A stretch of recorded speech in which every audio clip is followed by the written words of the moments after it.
Hello everyone, हामी चाहिँ अब जब सेटिस्फ्याक्सनको कुराहरू गर्छौं हैन। हामीले यो भन्दा अगाडि चाहिँ अब जब फ्रस्ट्रेसनको कुराहरू गरेका थियौं। अब जब सेटिस्फ्याक्सनको मिनिङको कुराहरू बुझ्छौं हामी। जब सेटिस्फ्याक्सन भन्ने बित्तिकै के कुराहरू बुझ्नु पर्यो त भन्दा एउटा इम्प्लोइको एटिट्युड टुवार्ड दि जब हैन, काम प्रति उसको एटिट्युडलाई चाहिँ हामीले जब सेटिस्फ्याक्सन भनेर भन्न सक्छौं। यदि उ आफ्नो काम प्रति सन्तुष्ट छ हैन, आफ्नो काम प्रति चाहिँ उ एकदमै प्रोत्साहवान छ, त्यस्तो खालको कुराहरूलाई चाहिँ हामीले जब सेटिस्फ्याक्सन भन्छौं। र अब यसलाई हामीले डेफिनेसनबाट भन्दाखेरि पनि के भन्न सकिन्छ त भन्दा it is a result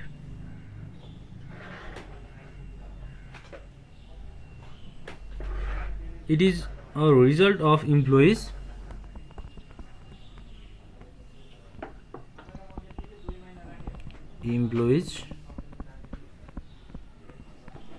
perception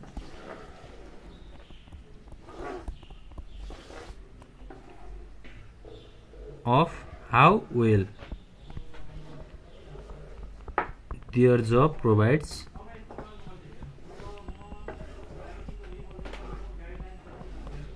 those things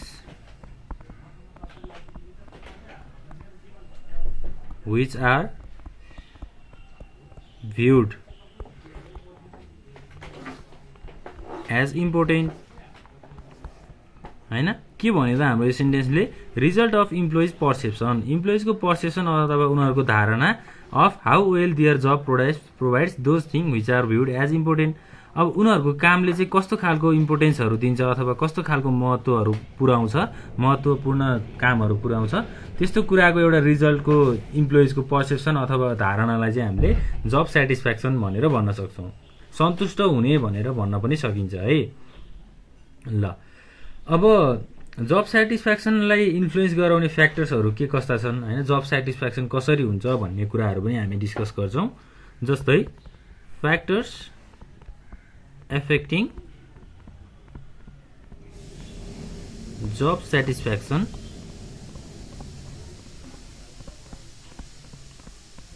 अब के हुन्छ त भन्दा कस्तो खालको फ्याक्टरहरूले यसलाई एफेक्ट गरिरहेको हुन्छ अथवा जब सेटिस्फ्याक्सन भइरहेको हुन्छ त भन्दाखेरि जस्तै नम्बर 1 मा छ इम्प्लोइज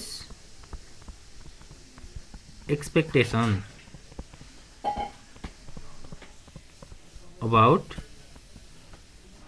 जब आउटकम्स भनेर हामीलाई आउटपुट पनि भन्न सक्छौं हैन। जस्तै इम्प्लोइको एक्सपेक्टेसन चाहिँ के हुन्छ त, कामदारको एक्सपेक्टेसन उसको काम प्रति के हुन्छ त्यो कुराहरू पनि छ। जस्तै expectation of reward from the job greatly influences the job satisfaction भनेको कामले अब रिवार्डहरू दिन्छ भने त्यो प्रोसेसमा जब सेटिस्फ्याक्सन हुन्छ, सन्तुष्ट हुन्छ। After performing the task what the individual is suppose to achieve determines level of satisfaction भनेको अब इम्प्लोइले के चाहन्छ उसको काम गरिसकेपछि उसको के कुराहरूले सपोज गर्छ भन्ने कुराहरू चाहिँ हाम्रो इम्प्लोइज एक्सपेक्टेसनमा आउँछ। सेकेन्ड नम्बरमा के छ त रिवार्ड एन्ड पनिशमेन्ट। अब रिवार्ड र पनिशमेन्टले पनि हाम्रो जब सेटिस्फ्याक्सनमा चाहिँ एफेक्ट गरिरहेको हुन्छ। जस्तै अब कुनै गलत काम भयो अथवा कामहरू नराम्रो भयो भने पनिशमेन्टहरू दिने हैन। अब राम्रो काम गरेको छ भने उसलाई प्रोत्साहन गर्ने, उसलाई रिवार्डहरू दिने, जस्तै मनी रिवार्ड हुन सक्छ। इम्प्लोइजहरूलाई चाहिँ एउटा मोटिभेट गराइदियो भने के हुन्छ त जब सेटिस्फ्याक्सन हुन्छ। त्यसैगरी अब थर्ड नम्बरमा वर्किङ कन्डिसन्स।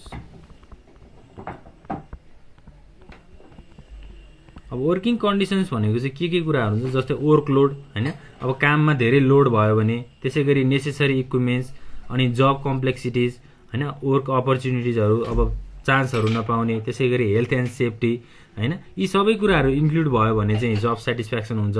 तर अब वर्कलोड अब काममा धेरै लोड आयो, धेरै प्रेसर आयो हैन, त्यसैगरी नेसेसरी इक्विपमेन्ट्सहरू पनि भएन, कम्प्लेक्सिटिजहरू भयो भने चाहिँ वर्किङ कन्डिसन नराम्रो हुन्छ।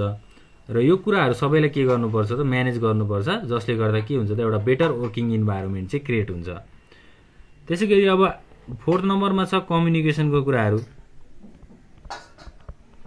अब कम्युनिकेसन भनेर त हामीले धेरै डिस्कस गरिसक्यौं हैन। एक अर्का बीच वार्तालाप गर्ने, आफ्नो आइडियाजहरूलाई शेयर गर्ने भन्ने प्रोसेसलाई हामीले कम्युनिकेसन भन्छौं। कम्युनिकेसन राम्रो भयो भने पनि जबप्रति चाहिँ स्याटिस्फ्याक्सन हुन्छ, किनभने कम्युनिकेसनले त अब नेसेसरी गाइडलाइन्सहरू दिने कामहरू गर्छ हैन। त्यसै गरी अब टेक्निक्सहरू प्रोभाइड गर्ने कामहरू गर्छ सिनियरबाट, त्यो कुराहरू छ। त्यसै गरी 5th नम्बरमा हाम्रो पर्सनल एबिलिटी। अब पर्सनल एबिलिटी भनेको एउटा क्षमता, काम गर्ने क्षमता पनि हुनु पर्यो हैन। जब satisfaction is directly concerned with employees ability, interest, attitude, skill, knowledge हैन। यी सबै कुराहरुमा आधारित छ जब स्याटिस्फ्याक्सन भनेको। अब राम्रो स्किल भयो, राम्रो नलेज भयो, त्यसै गरी उसले कामप्रति आफ्नो इच्छाहरू धेरै गर्यो भने राम्रो काम हुन्छ। र अब स्किल पनि छैन, नलेज पनि छैन भने उसले के काम गर्न सक्छ त? सक्दैन। भनेपछि त्यहाँ जब स्याटिस्फ्याक्सनको कुराहरू आउँछ। 6 नम्बरमा छ अब वर्क ग्रुप्स। वर्क ग्रुप्स भनेको चाहिँ के हो त? जस्तै वर्क टिम। एउटा टिम भनेको collection of 2 or more individuals, 2 वा 2 भन्दा बढी मान्छेहरू मिलेर एउटा फर्मेसन गरेको टिम अथवा ग्रुपलाई हामीले वर्क ग्रुप्स भन्छौं हैन। अब वर्क ग्रुपले पनि जब स्याटिस्फ्याक्सनको लेभलमा चाहिँ इफेक्ट गरिरहेको हुन्छ। Individuals are closely interconnected with each other हैन। इन्डिभिजुअल्सहरू चाहिँ एकअर्का बीच कनेक्टेड हुन्छन्, त्यो कुराहरू छ। त्यसै गरी अब सुपरभिजनको कुराहरू आउँछ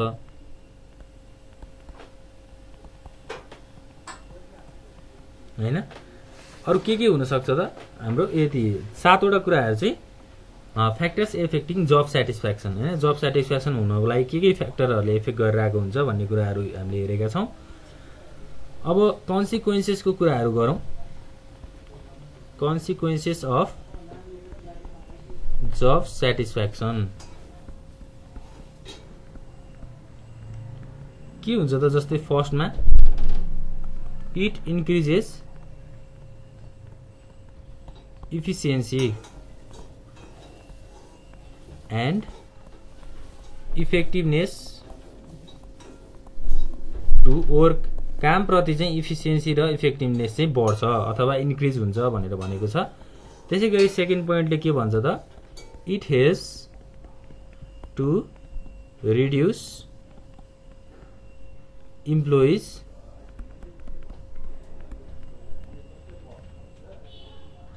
जस्तै फ्रस्ट्रेसनको कुराहरू भयो हैन। इम्प्लोइजको फ्रस्ट्रेसन रिड्युस गर्नलाई पनि यसले हेल्प गर्छ।